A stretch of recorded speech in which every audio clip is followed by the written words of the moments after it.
الدین تفتزانی اس وقت انتہائی کند ذہن، انتہائی بلید الناس میں ان کا شمار ہوتا تھا، یہاں تک کہ جب وہ دن راضی اپنے طلباء سے، اپنے طلاب العلم سے بات کرتے اور کسی کی حماقت یا احمق ہونے پر مثال پیش کی جاتی کہ فلاں تو جاہل ہے، فلاں تو نرا احمق ہے، تو یہ نہیں کہا جاتا کہ فلاں جاہل ہے، کہا جاتا فلاں تو ہمارے سعد الدین تفتزانی کی طرح ہے. یعنی حماقت کی دلیل اور حماقت کی مثال اور جہالت کی مثال کے طور پر سعد الدین تفتزانی کو پیش کیا جاتا کہ سعد الدین تفتزانی ہی ہے. یہ نہیں کہا جاتا کہ فلاں جاہل ہے، کہا جاتا فلاں تو یہ ہمارے تفتزانی کی طرح ہے، اسے کچھ سمجھ نہیں آتا. یہ وہ سعد الدین تفتزانی ہے، اور یہ سعد الدین تفتزانی پھر کیا بنتا ہے اور کیسے بنتا ہے یہ آپ کو بتانا چاہتا ہوں کہ آقا اگر آج سے 1400 سال پہلے پردہ فرما چکے، لیکن میرے آقا صلی اللہ علیہ وسلم کے تصرفات کا عالم کیا ہے، میرے آقا صلی اللہ علیہ وسلم کے علم کا عالم کیا ہے یہ بتانا چاہتا ہوں.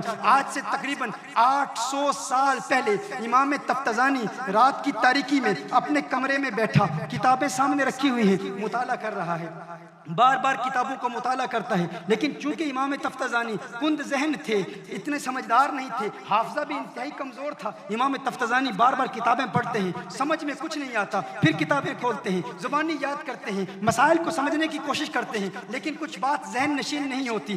آخر امام تفتزانی پریشان ہو جاتے ہیں، پریشان ہو کر کتاب بند کر کے اللہ کی بارگاہ میں گڑ گڑا کر رو رو کے عرض کرتے ہیں، ہے اللہ اگر میں کند ذہن ہوں، اگر میرا ذہن کمزور ہے، اگر میرا حافظہ کمزور ہے، میرے اللہ اس میں میری کیا خطا ہے؟ تو میرے خلوص کو دیکھ رہا ہے، تو جانتا ہے کہ میں علم سے مخلص ہوں، میں عالم بننا چاہتا ہوں، علم پڑھنا چاہتا ہوں، علم سے محبت ہے، علم سے پیار ہے، رات دن محنت کرتا ہوں اور تیری رضا کی خاطر علم حاصل کرنے کے لیے شب و روز جد و جہد کر رہا ہوں. میرے اللہ کرم فرما، اپنی عطاؤں کی برسات نازل فرما، ہے اللہ اپنی عنایات کے دروازے کھول دے. اچانک کوئی دروازے پر دستک دیتا ہے. امام تفتزانی کہتے ہیں کون ہے؟ کہا تو تفتزانی ہے؟ کہا ہاں میں سعد الدین تفتزانی ہوں. کہا ہے تفتزانی باہر آ جا، باہر آ جا. کہا نہیں نہیں میں باہر نہیں آتا، مجھے کیوں بلا رہے ہو؟ تفتزانی نے کہا مجھے باہر کیوں بلا رہے ہو؟ کہا او تفتزانی باہر سیر کو چلتے ہیں، او تفتزانی باہر سیر کو چلتے ہیں. تفتزانی نے کہا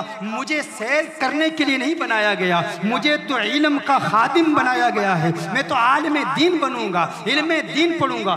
آتا جاتا کچھ نہیں ہے، سمجھ میں کچھ نہیں آتا، بار بار محنت کر رہا ہے، ایک مدت سے تفتزانی پڑھ رہا ہے لیکن کچھ سمجھ نہیں آتا. لیکن تفتزانی کا جذبہ دیکھیں، ہمت دیکھیں، خلوص دیکھیں، شوق دیکھیں. تفتزانی بار بار محنت کرتا ہے. تفتزانی کہتا ہے جاؤ، مجھے سیر کے لیے نہیں بنایا گیا، مجھے علم حاصل کرنے کے لیے بنایا گیا ہے. تھوڑی دیر کے بعد پھر کوئی دروازے پر دستک دیتا ہے. سعد الدین تفتزانی باہر آ جاؤ. کہا میں نے تمہیں بتایا جو ہے، مجھے علم کے لیے پیدا کیا گیا ہے، میں نے علم کی خدمت کرنی ہے، مجھے سیر کے لیے نہیں بنایا گیا. جاؤ چلے جاؤ، میں باہر نہیں آتا. تھوڑی دیر کے بعد پھر دروازے پر دستک دی جاتی ہے. سعد الدین باہر آ جاؤ. کہا تمہیں بتایا جو ہے میں باہر نہیں آ سکتا، میں علم پڑھنے کی کوشش کر رہا ہوں. کہا جاننا چاہتے ہو باہر کون آیا ہے؟ جاننا چاہتے ہو باہر کون آیا ہے؟ میرے آقا صلی اللہ علیہ وسلم کا وصال 600-700 سال پہلے ہو چکا تھا، 600-700 سال پہلے ہو چکا تھا. کہا تفتزانی جاننا چاہتے ہو باہر کون آیا ہے؟ تفتزانی نے کہا کون آیا ہے؟ کہا کونین کے والی آئے ہیں،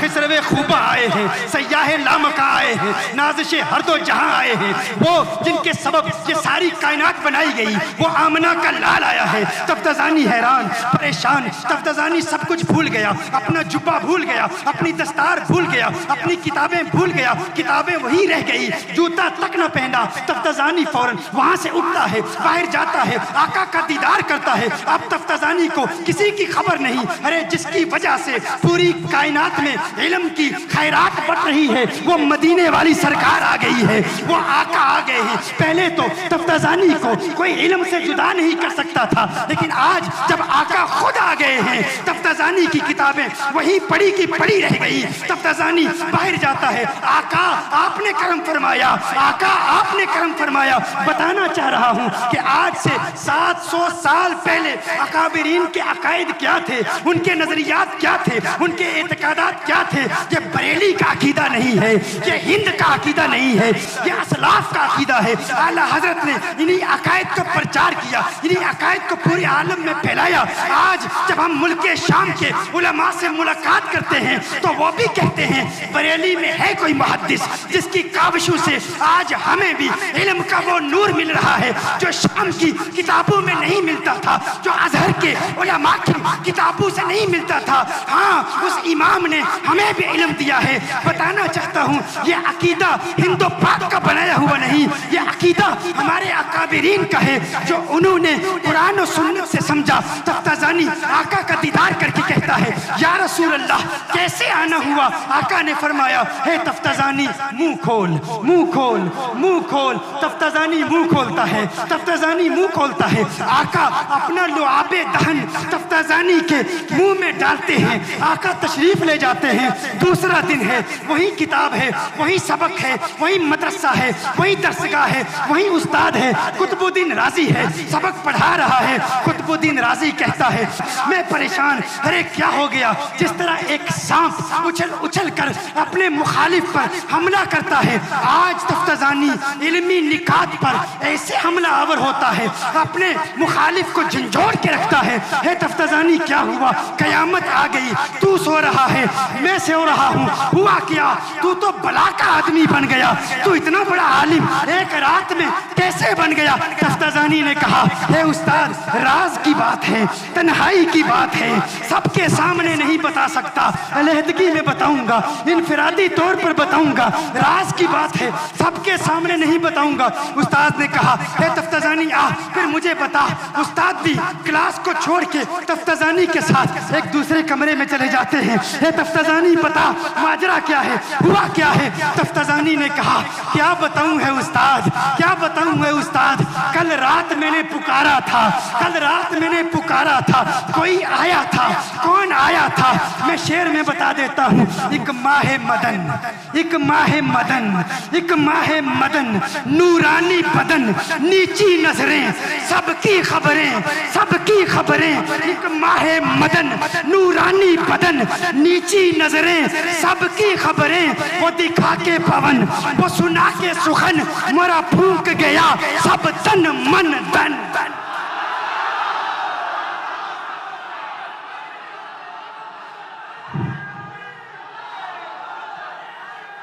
تفتازانی نے کہا کل رات آقا آئے تھے، یہ آقا کی عطا ہے، یہ مدینے والے کی عطا ہے، یہ مدینے والے کی عطا ہے۔ اب قطب الدین رازی کیا کہتا ہے؟ قطب الدین رازی کا جملہ اپنے دل میں، دل کے کسی پیارے سے کونے میں سنبھال لیجئے گا۔ اب ذہن کے بند دریچوں کو کھول لو، دل کے بند دریچوں کو کھول لو۔ قطب الدین رازی کا جملہ ارسال کر رہا ہوں، دیکھتا ہوں کون سنبھالتا ہے اسے۔ خانہ ادراک میں عاشقوں مچل جاؤ، خوشیاں مناؤ، کیسا پیارا عقیدہ ہمیں دیا گیا ہے۔ قطب الدین رازی کہتا ہے ارے تفتازانی آج تو میں بھی تجھ پہ ناز کرتا ہوں، ارے ہم تو تجھے کند ذہن کہتے رہے، ہم تو تجھے حماقت کی مثال کے طور پر پیش کرتے، احمق کہتے، آج آج آج قطب الدین رازی بھی کہتا ہے کاش کاش میں بھی کند ذہن ہوتا اور آقا کو مجھ پر بھی پیار آ جاتا، آقا کو مجھ پر بھی پیار آ جاتا۔ ارے کتابیں وہ نہ دے سکی جو تجھے تیرے آقا نے دیا، تیرے دل سے آواز نکلی، آقا نے کرم فرمایا، آج جی چاہتا ہے، آج میں بھی تمنا کا اظہار کرتا ہوں کاش میں بھی کند ذہن پیدا ہوتا، مدینے والا مجھے بھی جلوہ دکھا دیتا، میرے آقا دیدار کرا دیتے۔ میرے آقا کے دیوانوں پکارتے رہو مدینے والے کو، یہ عقیدہ رکھو تو زندہ ہے واللہ، تو زندہ ہے واللہ، میرے چشم عالم سے چھپ جانے والے۔